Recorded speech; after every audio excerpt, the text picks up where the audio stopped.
Satellite গতিতে বাড়ছে ভারতের জনসংখ্যা, কবেই ছাড়িয়ে গিয়েছে 100 কোটির ঘর। অথচ গত 40 বছর ধরেই প্রতি 5 বছর অন্তর অন্তর একদিনের জন্য হলেও জনসংখ্যা থমকে দাঁড়ায় 54 কোটি 98 লক্ষে। রাষ্ট্রপতি নির্বাচনের দিনেই ঘটে এই বিস্ময়কর ঘটনা। সেদিন 1971 সালে জনসংখ্যার হিসেব ধরেই সাংসদ বিধায়কদের ভোটের ক্ষমতা নির্ণয় করা হয়। লোকসভার 543 এবং রাজ্যসভা 233 জন সদস্য মিলে সংসদের মোট সদস্য সংখ্যা 776।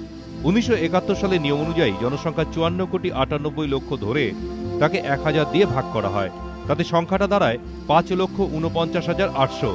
এই সংখ্যাকে সংসদ সদস্যের সংখ্যা দিয়ে ভাগ করে পাওয়া যায় 708। এই 708 সংখ্যাটাই একজন সাংসদের ভোটের ক্ষমতা। যে হিসেবে দিল্লিতে সংসদের হাতে রয়েছে মোট 5,49,408টি ভোট। রাষ্ট্রপতি নির্বাচনে মোট ভোট সংখ্যা 10,98,882, যার মধ্যে সাংসদদের মোট ভোট মূল্য 5,49,408। দেশের বিধানসভাগুলির হাতে মোট ভোট 5,49,474। যদিও ভিন্ন ভিন্ন রাজ্যের বিধানসভার সদস্যদের ভোটের ক্ষমতাও ভিন্ন ভিন্ন, তাদেরও ভোটের ক্ষমতা নির্ধারিত হয় বিধানসভার সদস্য সংখ্যা এবং 1971-এর জনসংখ্যার নিরিখে। এই নিয়মেই পশ্চিমবঙ্গের এক একজন বিধায়কের হাতে রয়েছে 151টি ভোট।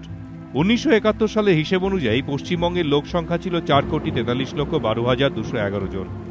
এ রাজ্যের বিধায়ক সংখ্যা 294। ফলে নিয়ম অনুযায়ী জনসংখ্যাকে 1000 দিয়ে ভাগ করলে দাঁড়ায় 44,132। এই সংখ্যাকে বিধায়ক সংখ্যা দিয়ে ভাগ করলে পাওয়া যাবে তাদের ভোটের ক্ষমতা। সেক্ষেত্রে অঙ্কটা দাঁড়ায় 151। রাজ্যের 294 জন বিধায়কের মধ্যে 285 জনের ভোটই নিশ্চিত করে নিয়েছেন প্রণববাবু। তৃণমূল কংগ্রেস শেষ পর্যন্ত তাকে সমর্থনের সিদ্ধান্ত নেওয়ায় ডান বাম নির্বিশেষে প্রায় সমস্ত রাজনৈতিক দলেরই ভোট যাচ্ছে তারই অনুকূলে। মাত্র 9 জন বিধায়ক তাদের পার্টির সিদ্ধান্ত অনুযায়ী ভোটদানে বিরত থাকতে পারেন বৃহস্পতিবার। এদের মধ্যে 2 জন সিপিআই ও 7 জন আরএসপি বিধায়ক। রাষ্ট্রপতি ভোটে দুদলই সিদ্ধান্ত নিয়েছে ভোটদানে বিরত থাকার। দীপক ঘোষ, এবিপি আনন্দ, কলকাতা।